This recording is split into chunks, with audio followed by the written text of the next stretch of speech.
Hello guys, welcome to my YouTube channel.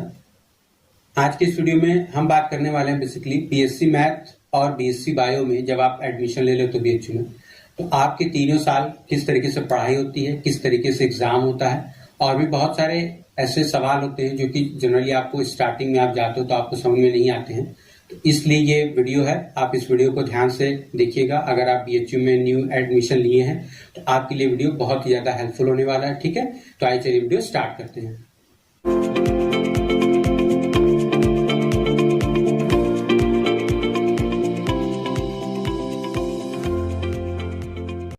तो देखिए, सबसे पहले तो ये बता दूं कि अभी तो इस साल जो भी चीजें हैं वो ऑनलाइन है चल रही, लेकिन जरूरी नहीं कि हर साल ऐसा ही हो। ठीक है, हर साल बेसिकली जो चीजें होंगी ऑफलाइन ही होंगी।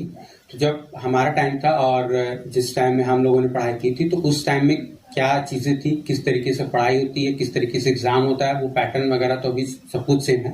ठीक है, तो वो सारा कुछ हम आपको ये बता देते हैं। जो भी आप वहां पे जाते हैं तो न्यू बच्चों को समझ में नहीं आता है कि ये सब क्या चीजें दी हुई हैं, किस तरीके से होना है। ठीक है, तो वो सारा कुछ इस वीडियो में हम आपको बताएंगे। तो सबसे पहले तो ये जान लीजिए कि बेसिकली बीएससी मैथ में आपका जो मेन कैंपस है उसमें लगभग आपके 576 के अराउंड सीट्स हैं, और आपके बायो में भी उसी के मतलब उसी से थोड़ा कम आपकी सीट्स हैं। तो जो भी सेक्शन का डिवीजन होता है बेसिकली बीएससी मैथ में, वो 6 सेक्शन में होता है। ठीक है, और देखिए बायो का भी जो सेक्शन होता है वो लगभग उसी के रिस्पॉन्डिंग डिवीजन होता है। जितने नंबर ऑफ स्टूडेंट्स होते हैं उन्हीं के स्ट्रीम्स के हिसाब से उनका वहां पर डिवीजन होता है। तो सेक्शन का डिवीजन उतना मैटर नहीं करता। जो चीज मैटर करती है वो मैं आपको बता देता हूँ कि आपको बेसिकली मान लीजिए कि 6 सेक्शंस जनरली आपको डिवीजन में मिलते हैं, 6 सेक्शंस। ठीक है, section A, B, C, D, E and F. ठीक है, तो अभी होता क्या आपके लिए कि जिस स्ट्रीम में, जैसे मान लीजिए कि पीसीएम है, तो पीसीएम के बच्चे उसमें ज्यादा होते हैं। ठीक है, आपके पास लगभग पीसीएम के लिए अप्रॉक्स 250 के आसपास सीट्स होती है। तो सेक्शन ए और सेक्शन बी जनरली जो होता है वो केमिस्ट्री वालों का ही होता है। ठीक है, उसके बाद आपका सी और डी में पीएमएस प्लस कुछ और बच्चे जो होते हैं वो आ जाते हैं। उसके बाद आपका ई और एफ में पीएमजी, पीएमजीआर और एसएमके वाले कंबाइंड हो जाते हैं। ठीक है, वो तो आपका मतलब रैंडम है, जिस तरीके से बच्चे आते हैं, जिस स्ट्रीम के ज्यादा आते हैं उस हिसाब से डिवीजन होता है। इसमें जो ध्यान देने वाली बात वो ये है कि आपका थ्योरी के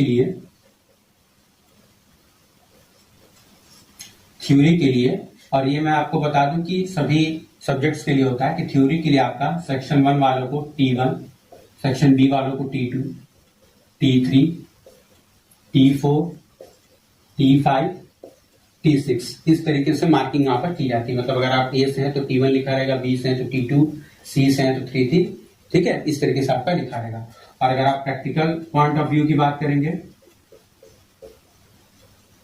प्रैक्टिकल में आपका batch P1, P2, P3, P4, P5, P6, इस तरीके से होता है।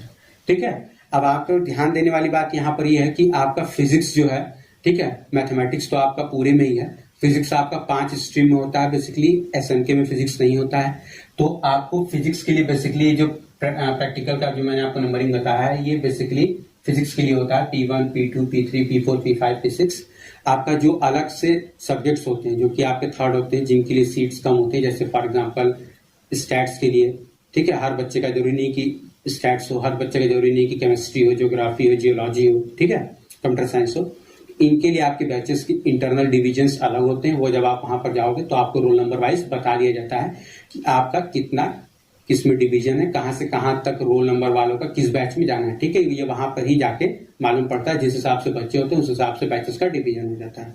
तो वहां पर मैं नहीं जाऊंगा, मैं केवल यहाँ पर वही बात करूंगा जो कि आपको जनरली हर साल फॉलो होता है। ठीक है, तो आपका थ्योरी के लिए ये हो गया, प्रैक्टिकल के लिए ये हो गया। अब उसके बाद जो भी आप कोर्स कॉम्बिनेशन चूज करते हो बीएचयू में, उसमें एक थ्योरी का सब्जेक्ट होता है। ठीक है, 1 जो होता है वो टोटल थ्योरी होता है, जिसमें आपका आता है मैथ्स। ठीक है, लास्ट ईयर में भले से आपको प्रैक्टिकल वगैरह के मिल जाते हैं, सब्जेक्ट वो बात अलग हो जाती है। उसके बाद आपके 2 होते हैं theory plus practical, theory plus practical, ठीक है। अब इसमें आपका जो भी मैथ्स के अलावा आते हैं ग्रुप्स, उनको हम ले सकते हैं। जैसे फॉर एग्जांपल मान लीजिए फिजिक्स हो गया, स्टैट्स हो गया, physics geology, physics geography, physics chemistry, ठीक है, स्टैटिस्टिक्स एंड कंप्यूटर साइंस हो गया, फिजिक्स एंड कंप्यूटर साइंस हो गया, ये सारे ग्रुप्स इसमें आ जाते हैं। तो अब ये बताने का रीजन क्या है, आप वो समझ जाइए कि होता क्या है यहाँ पर कि आपको जब भी आप ऑड सेमेस्टर में जाते हो, ठीक है, बीएचयू में जैसे आप एडमिशन जो लोगे तो आपका first semester, third semester, fifth semester odd होता है, उसके बाद सेकंड, फोर्थ और सिक्स जो होता है वो इवन होता है। तो फर्स्ट सेमेस्टर में या थर्ड में या फिफ्थ में आपको जो होता है, बेसिकली फर्स्ट और थर्ड में आपको जो एग्जाम्स होते हैं वो 18 क्रेडिट्स के होते हैं, टोटल 18 क्रेडिट्स के होते हैं, ठीक है। इन 18 क्रेडिट्स में आपका 6 + 6 + 6 मतलब कि आपके 3 कॉम्बिनेशन है, तो आपको 3 कॉम्बिनेशन में हर एक को 6, 6 और 6 क्रेडिट दी जाती है ऑड सेमेस्टर में। इवन में क्या होता है कि जैसे आपका सेकंड हो गया, फोर्थ हो गया, आपको एक सब्जेक्ट दिया जाता है एंसिलरी एक्स्ट्रा, उस एंसिलरी के आपके 2 क्रेडिट होते हैं। तो उसमें आपको ध्यान ये देना होता है कि आप सेकंड सेमेस्टर में जो भी एंसिलरी सब्जेक्ट चूज करोगे, एंसिलरी आपको वही मिलेगा जो कि आपके कोर्स कॉम्बिनेशन में नहीं है। तो आप जो भी एंसिलरी चूज करोगे, ठीक है, सेकंड सेम में वही आपको फोर्थ सेम में मिलेगा, इसलिए आप एंसिलरी चूज करते वक्त ध्यान दीजिएगा, क्योंकि आपको वो 2 बार पढ़ना होगा, एक तो सेकंड में, दूसरा फोर्थ सेम में, ठीक है। तो वो आपको मिल जाता है। तो आपका इवन जो सेमेस्टर होता है वो जनरली 20 क्रेडिट का होता है, और जो ऑड वाला होता है वो 18 का होता है। ये सेकंड ईयर तक की मैं बात कर रहा हूँ, थर्ड ईयर का थोड़ा चेंज हो जाता है, वो मैं आपको बता देता हूँ। तो अभी 6 में क्या होता है कि अगर आपका ये मैथ्स की बात करूं मैं अगर, तो मैथ्स में आपको 3 + 3 क्रेडिट्स के एग्जाम होते हैं, ठीक है। अब सवाल ये आता है कि क्रेडिट्स है क्या, बार बार हम बात करें। तो अभी मैं आपको बताऊंगा कि जैसे ग्रेडिंग जब होती है तो ग्रेडिंग में ये सीजीपीए निकालने में हेल्प आपका करता है, ठीक है, कि आपका कितना एसजीपीए या जो भी चीजें आई वो कितनी आई है, ये निकालने में हेल्प करता है। तो मैथ्स में आपका ये हो जाता है। प्रैक्टिकल वाले जो होते हैं सब्जेक्ट, मतलब कि जिनमें थ्योरी प्लस प्रैक्टिकल होता है, तो उनमें थ्योरी आपका 4 क्रेडिट्स का होता है और प्रैक्टिकल आपका 2 क्रेडिट्स का होता है, ठीक है। प्रैक्टिकल आपका 2 क्रेडिट्स का होता है और ये आपका 4 क्रेडिट्स का होता है, ठीक है, ये आपको ध्यान देना है। तो अब आपका 4 + 2 6, एक में हो जाएगा 6 और ये, और यहाँ पर मैथ्स में 3 + 3 6 ये हो जाता है, ठीक है। अब हम बात कर लेते हैं कि इन क्रेडिट्स का यूज क्या है और किस तरीके से ग्रेडिंग सिस्टम बीएचयू में लागू किया जाता है और किस तरीके से एग्जामिनेशन होता है, ठीक है। तो देखिए, बेसिकली आपको बीएचयू में अगर आप ऑड सेमेस्टर में तो आपको 6 पेपर देने होते हैं, और अगर आप इवन में है तो आपको 7 पेपर देने होते हैं। जैसा कि मैंने बताया कि इवन सेमेस्टर में आपको एंसिलरी का एग्जाम एक्स्ट्रा देना पड़ता है, ठीक है। तो आपका बेसिकली 100 मार्क्स का हर एग्जाम होता है, ठीक है, मतलब हर ईयर में आपका एक सब्जेक्ट का एग्जाम 100 मार्क्स का होगा, मतलब थ्योरी 100 मार्क्स की, प्रैक्टिकल 100 मार्क्स का। ये अलग अलग, ऐसा नहीं कि थ्योरी प्लस प्रैक्टिकल मिलाकर 100 होगा, प्रैक्टिकल का 100 मार्क्स अलग होगा, थ्योरी का 100 मार्क्स अलग होगा, ठीक है। तो अब इस 100 मार्क्स का जो डिवीजन होता है, ये 100 डिवाइड होता है 70 + 20 + 10। ये 70 जो होता है ये होता है आपका मेन एग्जाम, ठीक है, सेमेस्टर के जो भी आपके एग्जाम्स होते हैं एंटर का, वो ये आपका होता है मिड सेमेस्टर जो होता है, और ये 10 मार्क्स जो होता है वो होता है सेशनल। ये डिपेंड करता है कि आपकी क्लास में किस तरीके की एक्टिविटी वगैरह है, किस तरीके से आप टीचर के सामने रहते हो, इन सब बातों पर डिपेंड करता है। तो 10 मार्क्स वहां होते हैं, 20 मार्क्स मिड सेम होते हैं, 70 मार्क्स आपका मेन एग्जाम होता है।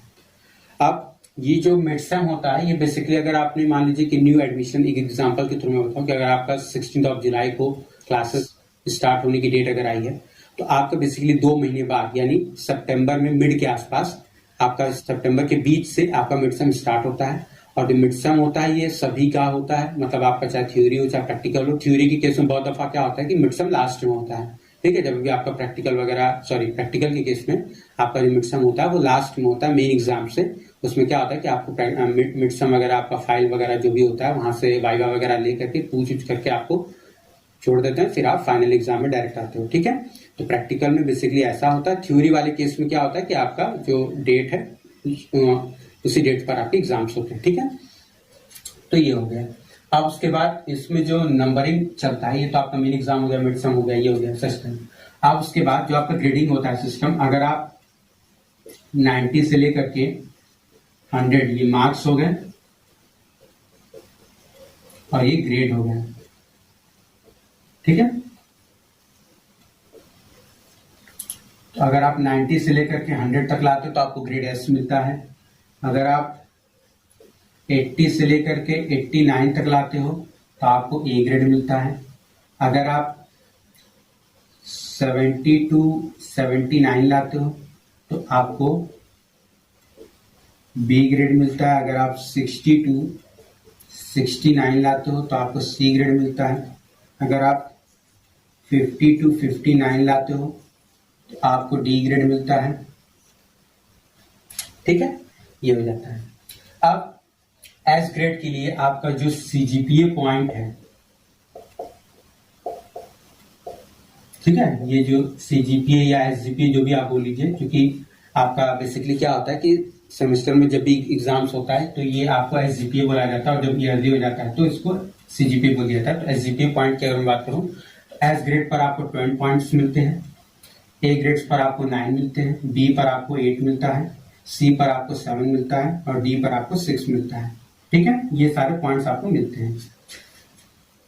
अब इसमें आपको ध्यान ये देना होता है कि अब यहाँ पर क्रेडिट्स का रोल आता है। ठीक है, मान लीजिए कि आपके किसी सब्जेक्ट में, मान लीजिए कि मैं मैथ्स का लेता हूँ एग्जाम्पल, अगर आपके मैथ्स में किसी के एग्जाम में मान लीजिए कि 82 मार्क्स हैं। ठीक है, तो इसका मतलब हो गया कि आप इस ए ग्रेड में आ रहे हो और इस ए ग्रेड में जो पॉइंट है वो कितना है, 9 है, और आपके मैथ्स के एक सब्जेक्ट का जो क्रेडिट है वो कितना है, 3 है। तो आपका अब जो मार्क्स हो जाएगा, ठीक है, आपको मार्क्स किस तरीके से मिलेंगे बता देता हूँ। अब आपका जो मार्क्स मिलेगा वो हो जाएगा 9 इंटू आपके सब्जेक्ट का क्रेडिट कितना है, 3। ठीक है, अब मान लीजिए कि मैथ्स का दूसरा वाला जो है पेपर, उसमें आप मान लीजिए कि 75 नंबर है तो आप बी में आ गए और यहाँ पर जो इसका है क्रेडिट वो कितना है, 8 है, 8 इंटू 3 हो जाएगा। ठीक, उसके बाद मान लीजिए कि आप, ये तो मैथ्स का हो गया जहां पर केवल थ्योरी, आप थ्योरी प्लस प्रैक्टिकल वाले में आ जाते हैं। मान लीजिए कि फिजिक्स में आप थ्योरी में 94 मार्क्स लेके आए तो आप कहाँ पर आ गए, एस ग्रेड में आ गए। यहाँ पर जो पॉइंट है वो कितना है, 10 है, तो आपको मिल जाएगा 10 इंटू 40, सॉरी 10 इंटू 4 प्लस, अब मान लीजिए कि प्रैक्टिकल है, प्रैक्टिकल में आपका मान लीजिए 9 में ही आप आ गए तो 9 इंटू 2। इसी तरीके से मान लीजिए आपका थ्योरी में 9 आया तो 9 इंटू 4 प्लस आप मान लीजिए प्रैक्टिकल में 8 आया तो 8 इंटू 2। आई मीन सारों को हम जोड़ लेंगे, 31 टोटल क्रेडिट्स आ गए। अब ये डिसाइड करेगा कि आपके कितने एसजीपीए या कितने सीजीपीए बनते हैं। ठीक है, तो अब आपका टोटल देखिए क्या होगा कि टोटल आपका मैक्सिमम लेकर के है चला था, क्योंकि आपका मैक्सिमम मार्क्स तो 100 है, तो मैक्सिमम जो क्रेडिट पॉइंट्स होगा वो 10 होगा। तो 10 into 3, 10 into 3, 10 into 4, 10 into 2, 10 into 4 और 10 इंटू 2, इसको आप टोटल जोड़ेंगे तो नंबर ऑफ क्रेडिट्स है 18 और आपको मल्टीप्लाई करना है 10 से, तो 18 इंटू 10 यानी 180। तो अब आपका टोटल जो क्रेडिट्स आपने ऑब्टेन किया है वो है 161 और आपने जो क्रेडिट्स टोटल है वो है 180। तो अब इसका आप डिवीजन करोगे, ठीक है, और उसके बाद जितना भी आएगा उसमें इंटू 10 करोगे, यह आपका आ जाएगा एसजीपीए पॉइंट, या जो भी आप कर लीजिए सीजीपीए या एसजीपीए, जनरली ये एसजीपीए आता है। तो आपका ये अब हो जाएगा एसजीपीए पॉइंट कि आपका कितना एसजीपीए आया है। ठीक है, अब उसके बाद क्या होता है कि देखिए अब जितना भी आपका ये चीज आ जाती है, अब इसमें आपको 9.5 से मल्टीप्लाई करना होता है। ठीक है, जितना भी आपका आएगा, अगर आपको परसेंटेज निकालना है तो आपका एसजीपीए इंटू 9.5 करते हो तो आपका ये बता देता है कि आपका मान कितना परसेंट आया। ठीक है, दैट इज X%, ये आपका बता देता है कि आपका कितना परसेंट आया है। तो ये सारा बेसिकली आपका एग्जामिनेशन पैटर्न है। इसी तरीके से आपके 2 साल एग्जाम्स होते हैं। उसके बाद थर्ड ईयर में क्या होता है कि आपको केवल आपका ऑनर्स सब्जेक्ट पढ़ना होता है। तो मैथ्स का अगर मैं आपको बताऊं बेसिकली, तो मैथ्स में आपको थर्ड ईयर में 7 सब्जेक्ट पढ़ने होते हैं एक सेमेस्टर में, ठीक है। और वो 7 जब आप यहाँ पर आओगे तो आपको बताया जाएगा कि कौन कौन से आपको 7 पढ़ने हैं। तो बेसिकली आपको वो टोटल जो क्रेडिट्स हो जाते हैं वो बढ़ के 22 हो जाते हैं, ठीक है। उसमें थर्ड ईयर में आपको कोई भी एंसिलरी नहीं लेना होता है। थर्ड ईयर में केवल आपको ऑनर्स की पढ़ाई करनी होती है, उसमें एंसिलरी जैसी कोई चीज नहीं होती है। आपको टोटल 22 क्रेडिट का एग्जाम होता है देना थर्ड सेमेस्टर में, थर्ड ईयर में हर एक सेमेस्टर में, ठीक है। अब देखिए, जो क्रेडिट्स मैं आपको बता रहा था उस क्रेडिट्स का इंपॉर्टेंस क्या है, वो होता है आपका डेली वीकली क्लासेस के हिसाब से। जैसे अगर मैंने आपको एग्जांपल बताया कि मैथमेटिक्स का एक पार्ट जो होता है, ठीक है, वो 3 क्रेडिट्स का होता है। दैट मीन्स कि उसको आपको हफ्ते में 3 दिन पढ़ाया जाएगा, ठीक है। मतलब टोटल मैथ्स मिला करके 6 घंटे, लेकिन मैथमेटिक्स का एक पार्ट जिसका क्रेडिट 3 है वो आपको हफ्ते में 3 घंटे पढ़ाया जाएगा, दूसरे वाले को भी 3 घंटे पढ़ाया जाएगा। थ्योरी प्लस प्रैक्टिकल वाले जो होते हैं सब्जेक्ट्स, जैसे मान लीजिए कि आपका अगर आपने स्टैटिस्टिक्स लिया है तो आपको स्टैटिस्टिक्स में थ्योरी हफ्ते में 4 घंटे पढ़ाए जाएंगे, मतलब 4 पीरियड्स पढ़ाए जाएंगे अलग अलग, ठीक है। उसी तरीके से आपका फिजिक्स होता है, फिजिक्स लिया अगर आपने तो आपको उसको भी हफ्ते में 4 दिन पढ़ाया जाएगा अलग से, ठीक है। मतलब कि 4 घंटे, मतलब जितने क्रेडिट्स उतने आवर्स हफ्ते में आपको पढ़ने होंगे, ठीक है। और अगर आपका जब प्रैक्टिकल की बात करते हैं तो प्रैक्टिकल का देखिए एक क्लास जो होता है वो 2 घंटे का होता है। थ्योरी का जो क्लास होता है वो 1 घंटे का होता है, लेकिन प्रैक्टिकल के जो क्लासेस होते हैं वो 2 घंटे के होते हैं। आपका कोई भी प्रैक्टिकल हो वो 2 घंटे की क्लासेस का होता है, तो आपको 2 दिन आपको प्रैक्टिकल में भी देना होगा, ठीक है, 2-2 घंटे का। ये आपका क्रेडिट्स का इंपॉर्टेंट है। क्रेडिट्स का वैल्यू यहीं पर है कि आपके जितने क्रेडिट्स का एग्जाम होता है उतने आपको घंटे हफ्ते में पढ़ाए जाते हैं, ठीक है। अब सवाल ये आता है कि मान लीजिए कि कोई बच्चा है जिसको फर्स्ट ईयर में हॉस्टल नहीं मिला है, तो उसको हॉस्टल मिलने के लिए फर्स्ट सेमेस्टर का मार्क्स देखा जाता है। सेकंड ईयर में जब भी आप जाते हैं, आप अगर हॉस्टल का फॉर्म भरते हैं तो आपके फर्स्ट सेमेस्टर के मार्क्स देखे जाते हैं। फर्स्ट सेमेस्टर के मार्क्स के अकॉर्डिंग अगर आप एलिजिबल रहेंगे तो आपको हॉस्टल दिया जाएगा, ठीक है। ऐसा नहीं होता कि अगर आपको फर्स्ट ईयर में हॉस्टल नहीं मिला तो आपको हॉस्टल नहीं मिलेगा, लेकिन वो फर्स्ट सेमेस्टर के मार्क्स के बेसिस में मिलेगा। अब जिन बच्चों की बैक आ जाती है, जैसे हो गया कि कोई बच्चा एग्जाम नहीं दे पाया, ठीक है, या किसी रीजन की वजह से एग्जाम छूट गया, उसका बीमार था वो, तो देखिए होता ये कि अगर आपका ऑड सेमेस्टर में बैक आया हुआ है तो आपको नेक्स्ट ऑड सेमेस्टर में ही अपना एग्जाम देना होगा। ऐसा नहीं होगा कि आप ऑड सेमेस्टर में बैक आए और इवन में एग्जाम दे रहे नहीं। आपका अगर फर्स्ट सेमेस्टर में बैक आया है तो आप नेक्स्ट थर्ड सेमेस्टर में ही अपने फर्स्ट सेमेस्टर का बैक देंगे।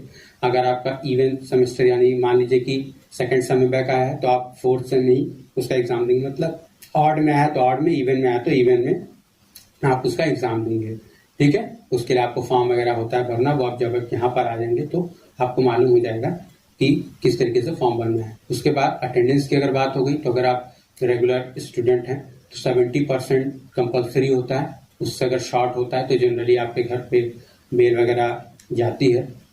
1-2 बार मतलब हमारे साथ ऐसा हुआ है कि कुछ दोस्त हैं उनके घर पे मेल वगैरह गई है, तो आपको 70% अटेंडेंस मेंटेन होता है रखना। 70% से अगर लो होता है तो आपको मेडिकल वगैरह सब होता है देना, तो किस जगह से देना होता है ये सारा कुछ वहां पर आपको लिखा रहता है कि किस जगह से मेडिकल आपका मान्य होगा। ऐसा नहीं कि कोई भी लिख दिया और वो मान लेंगे। आपको एक प्रिस्क्राइब वहां पर बताया जाता है कि इस टाइप के डॉक्टर से अगर आप दिखाएंगे तभी वो मेडिकल एक्सेप्ट किया जाएगा, ठीक है। तो 70% अटेंडेंस आपका वहां पर कंपलसरी होता है आपको एग्जाम देने के लिए, ठीक है। और एग्जामिनेशन की ड्यूरेशन अगर आप सेमेस्टर दे रहे हो तो 3 आवर्स की होती है, मिड सम दे रहे हो तो 1 घंटे का होता है, ठीक है। मिड सम आपका हमेशा 1 घंटे का होता है, सेमेस्टर आपका 3 आवर्स का होता है। ये सारा कुछ है, ठीक है। तो देखिए लगभग आज के इस वीडियो में मैंने जो भी चीजें जहां तक मुझे लगी वो सारी कुछ मैंने आपको बता दी, जो कि आपको आने के बाद लोगों से पूछना पड़ता है, समझना पड़ता है कि सर किस तरीके से एग्जाम होगा, कितनी क्लासेस चलेंगी, किस तरीके से बैच है, कितने मार्क्स का होता है, क्रेडिट क्या है, सिस्टम SGP क्या है, लगभग वो सारी चीजें मैंने आपको बता दी हैं। अगर फिर भी आपके दिमाग में कोई ऐसा डाउट हो जो कि आपको लगा कि मैंने ना बताया हो, या आपके दिमाग में डाउट हो कि ये चीज मुझे समझ में नहीं आई, तो आप उसको कमेंट सेक्शन में लिख दीजिएगा। मैं जरूर आपको ट्राई ये करूंगा कि आपकी जो भी क्वेरी है वो वहां पर सॉल्व कर दूं, ठीक है। अगर आपको वीडियो अच्छी लगी हो तो प्लीज वीडियो को लाइक करिए, शेयर करिए और मेरे चैनल को सब्सक्राइब कर लीजिए। साथ ही साथ बेल आइकन भी प्रेस कर दीजिएगा ताकि हमारे चैनल पर आने वाली वीडियोस की नोटिफिकेशन आपको मिल जाए।